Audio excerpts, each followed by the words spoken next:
Coming to you from sunny Orlando, Florida, welcome to the Paperstac podcast, where we cover current topics in the note industry, give you tactics for your note business, and talk with industry leaders to make you a better note investor. And now, your hosts, Brett Berkey and Rick Allen. I am Brett Berkey, this is Rick Allen, and we're coming today to do some new ones, new podcasts that... It's been a while. Yeah, I went on vacation.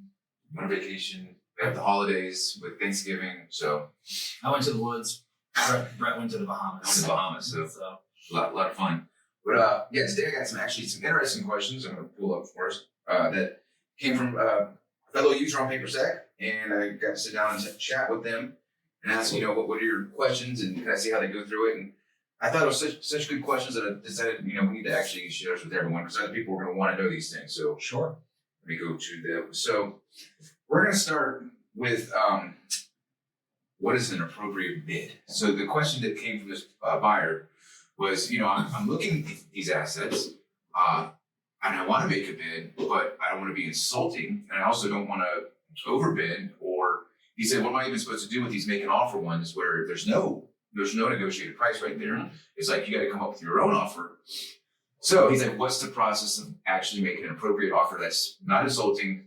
I don't go too high, and if he wants that Goldilocks sweet spot, that would be perfect. So I guess the easiest way to talk about this is, first of all, is you have to understand what's your goal.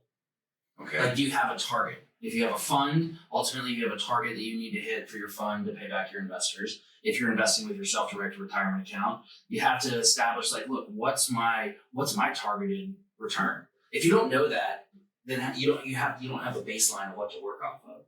And it makes it much easier to start bidding if you can say, look, here's my minimum threshold, and from there I can let that fluctuate up or maybe down depending on the risk of the investment.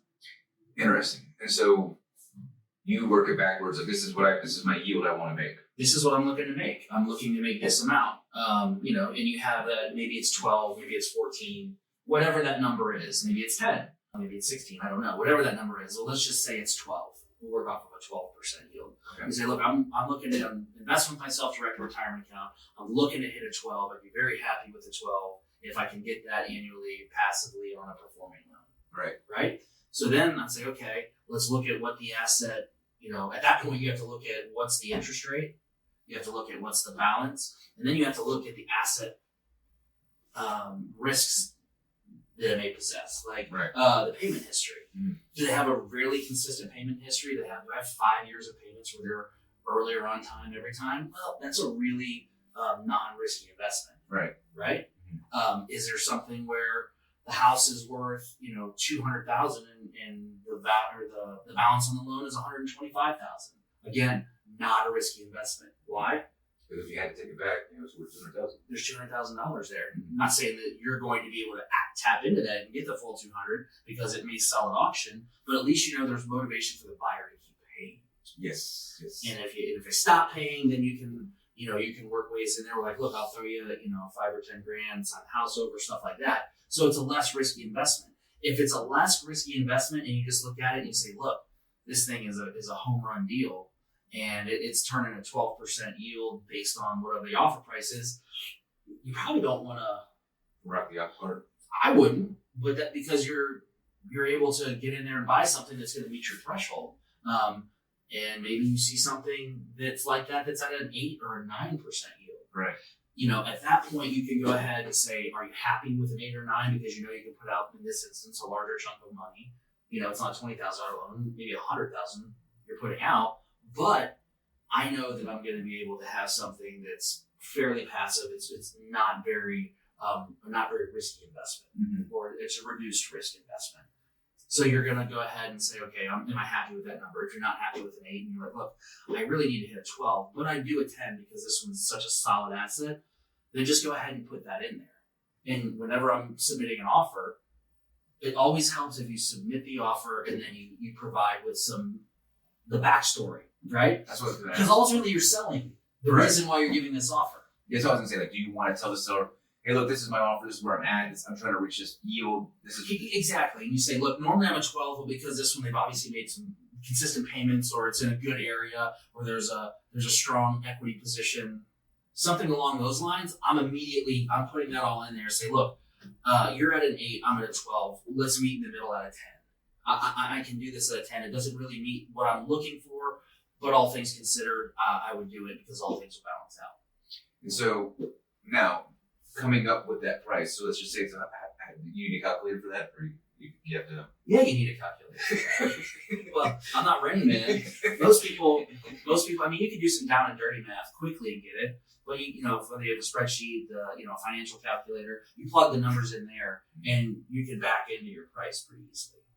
Interesting. Maybe that's another episode. But what's the one calculator that's really popular? The 10BII or something like that. I have an app for it too. You have an app that I do it on my phone, and you plug in all the information, and then you plug in. You might plug in the number of payments remaining, the principal and interest payment, the purchase price, and the monthly payment, and the monthly payment. That'll tell you like what the yield is. So if you want to figure out what's I'm trying to hit a target, right? Then you like a target purchase price, and it's generating an 8% yield. You just type in 10% yield, and then instead of putting in the purchase price number, you hit that, and it'll generate the purchase price for you. So, okay, here's what you need to do. Much easier if we show you, maybe in another episode, we can show you how to run those calculations, and we can do them with an Excel spreadsheet, or we can do them with the calculator. Probably do it both ways to show you, but that's how you do it. Now, conversely, if you're looking to hit a 12, but you've got something it's a lower price band asset. There's not as much equity there. The borrower's payment history is a little spotty. Then you can say, well, I got to target a 16. The more riskier the investment, the higher the return usually is. So super risky is going to be higher return. Not super risky is, you expect a lower return. Right. And then does the terms work into that too? Like how long?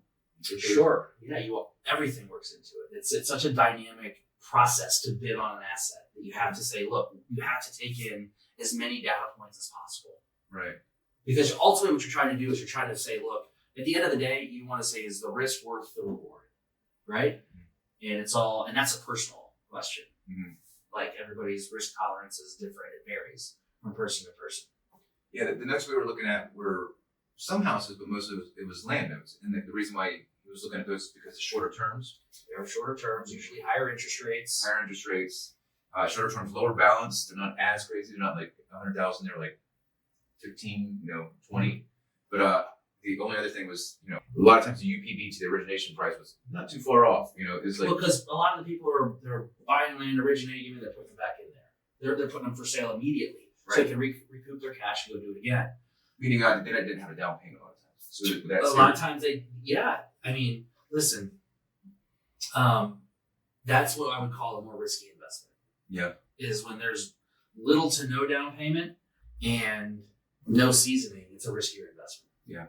So I'm going to want a higher yield on that. Yeah. And I'm going to want to look at some other stuff. I'm going to look, are you finding anybody to fog a mirror and originate a loan so you can turn around and try to resell it and get your money? Mm-hmm. I'm talking with a group of gentlemen out of Texas that are originating loans. They're 11.9% interest rates. Mm-hmm. Balance on them is somewhere between 75 to 185,000. Wow. But they're taking down 25 grand. Okay. So for me, I'm like, 11.9, it's a land deal. Mm-hmm. 11.9, but they've got 20 to 25 grand down on the higher tiered ones. The lower ones are, 8 to 16,000 down. Well, those are good. Borrowers paying the servicing fees. So that's nice. Yeah, a lot. There's a lot of great stuff there. And Texas is always nice to it's easier to get the property back. So those are good deals. You just have to, like the risk, like those guys are wanting, 92% of the balance. If they're taking in 20 grand and it's newly originated and they're getting 92% of the balance at 11.9%, you're already built in, you're almost at a 12 there. Mm-hmm. You figure in your discount, you're north of a 12. It works. Mm-hmm. So those are interesting. But you're reselling those because you're already at 92, right? To buy that and resell it? Yeah. Yeah, that'd be difficult at 92. 92. Huh. But if you're a portfolio guy and you just want to stuff in your portfolio, it's great. Mm-hmm. That's cool. Well, I think that really kind of dug into the question, answered some of the things that I was thinking about that, I didn't. Back into your numbers, and if it's not what they're looking for, go ahead and just tell them why you're bidding that. Nobody's going to be insulted if you're telling that. They'll get insulted if you just lowball them and you don't give them a reason why. Yeah, I've seen that. And sometimes a lowball is warranted if it's a 3% interest rate or a 4% interest rate. Mm-hmm. You say, look, I got a target here. Yes, I know you would like to get 85, 90% of the balance, but I need to get this threshold and you have a 3% interest rate. My hands are tied. I can't do it and say, look, it's not an issue of I'm just trying to lowball you and get a great deal. Here's the numbers I got to hit. And it's just a math problem at that point, right? Yeah. Same thing goes if it says just make an offer.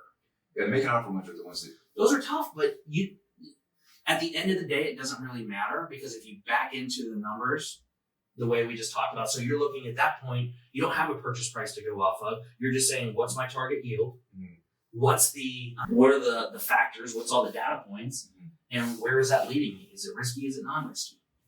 That makes sense. And I will say for those that are listening that are looking at assets on the platform, the make me an offer ones get less bids. So, less competition. Less competition. So they, because it takes the skills to actually come up with an offer. So I've seen it in the past where sometimes when the negotiated ones that are really good, they might have like 10 or 15 offers. And then the guys that did make me an offer, they have like 4. It's like, and some will be like way off. And I think it's like, if it gets close into the range of where it works for them. You can throw I don't hate putting out the offer. The old school way to do it, in the way that debt's been treated forever, is just like, look, you put it out there. Here's a portfolio. Give me your bid. Mm-hmm. With what I'm finding in this secondary or tertiary market that's sort of evolving and Paperstac has helped to develop, is a lot of the people are making the crossover from real estate investing into notes. And they're used to, hey, that's the purchase price. I'm going to make an offer based off of the purchase price. It's really scary when you don't know what am I supposed to do here? Am I going to way overbid on this? Or am I going to way underbid on this? Mm-hmm. And if you back into it and you kind of get yourself into the area of the price, you'll know. Yeah. You'll know, okay, this is where I kind of need to be. I can shoot for the stars a little bit and offer them, at an 18 when I really want a 12 and open up lines of communication.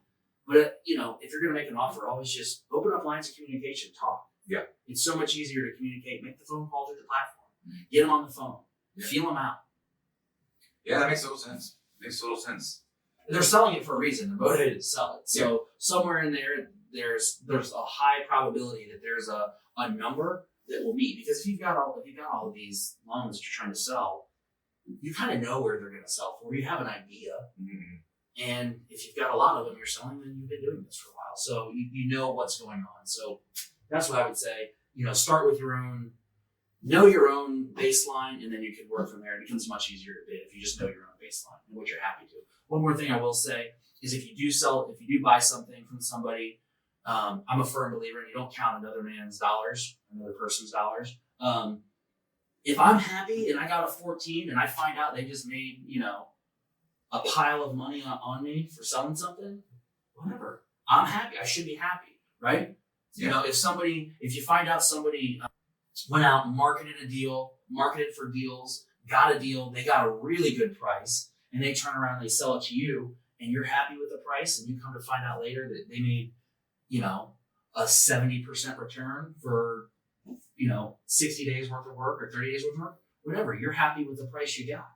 Right? Yeah. Kudos to them. That's actually Jimmy Bateman did an episode on that where he bought a note for $100, and he sold it on our platform for $18,000.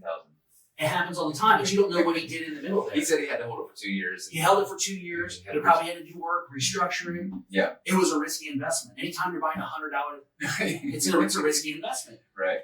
It will work out like that. I can show you times when we paid for some that we killed it on.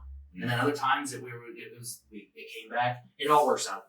That's cool. So that's cool. Hope that helps. Yeah, we will do the calculator ones. I'm gonna be sure to write those down because any news. Closings.com should be coming out soon. Very, very soon. We're wrapping up our beta stuff right now, so it's at the doorstep, and it is fantastic. We do also have recordings as a service now. So that's something that we have built out where you can just go to the page and check out and get a recording. And we got all the county licenses, most of them. Some states are still kind of weird, so I don't think we're going to, Pennsylvania might be off the list, but other ones, out there, we will cover just as easy as checking out on any checkout page. So I'll put a link to that in the bottom. We do have now some document generation tools we're coming up with that are really cool. So if you need a cash for keys doc, you just put in your information, we'll generate the document, and that's it. That currently is right now, that's just free. Because remember, we're just kind of testing it out. Cash for keys, servicing transfer, deed in lieu. Hello letter, goodbye letter. Hello letter, goodbye letter. And so, we're just going to have all these templates. There's a lot of documents. It'll be there. It'll be cool once it's all done. So, well, that's it. And we'll see you on the next episode.